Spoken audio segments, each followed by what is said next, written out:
Hi everyone, today I want to share with you how to use the StazOn Pigment ink to create this clear front card. So I'm going to be using the StazOn Pigment. This is brand new and I have three colors here: Peacock Feathers, Grape Candy, and Lemon Drop. I'll be using these to create my clear card front today. I'm starting off with a piece of clear acetate.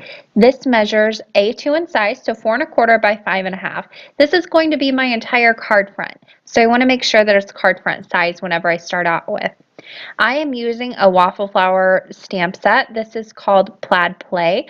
Any stripe stamp will work for this technique, so if you have a different stripe stamp set, it will definitely work. I'm starting off with the peacock feathers and kind of a medium stripe, and I'm just going to start stamping on my acetate. I do have a piece of computer paper behind my acetate, first of all to see where it is because it's kind of hard to see, but also it's going to catch all the leftover ink that comes off the sides. Now this is a very solid stamp and it stamps pretty well the first time, but I'm actually going to double stamp it to make sure I get a really good impression. So I'll go ahead and stamp that down once. And then I'll go ahead and stamp it down right on top. Look straight through the stamp and you'll be able to see it and line it up. And I'll stamp it down again a second time so I get a really solid image. I'm going to repeat this up the card front that I'm doing here. So I'll do about 3 more of these with that same peacock feathers ink and the same stamp that I'm using.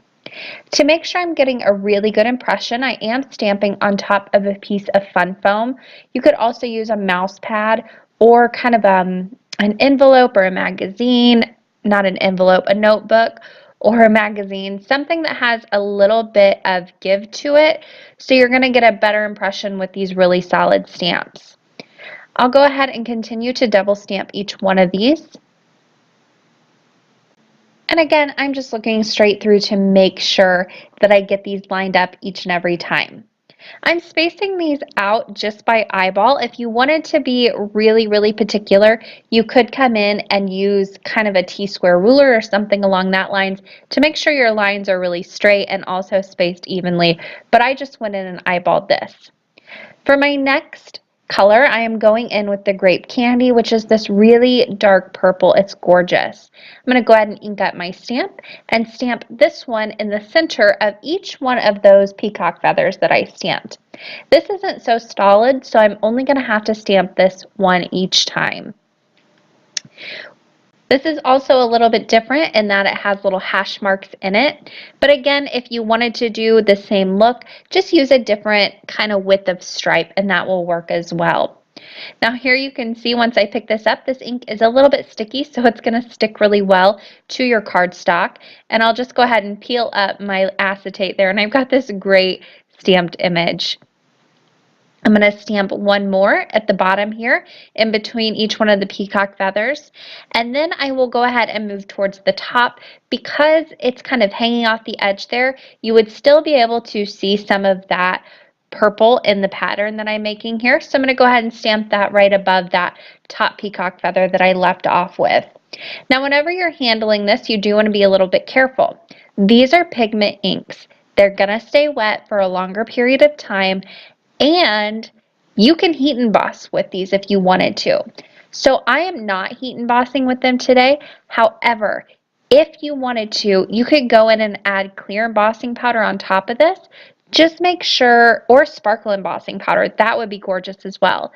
Just make sure that you are using an anti-static tool, first of all, because acetate has a lot of static to it.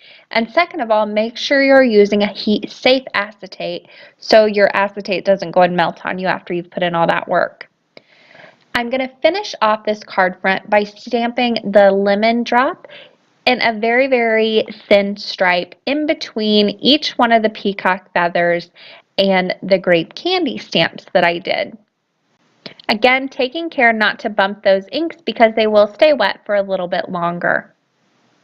And while these are great for heat embossing, you don't have to heat emboss with them like I'm doing here. I'm just going to let these dry. They dry down, they don't rub off, and they are just gorgeous on those non-porous surfaces.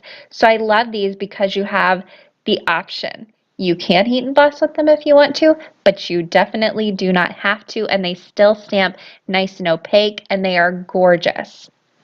Now, another great thing about these, they stamp beautifully on paper.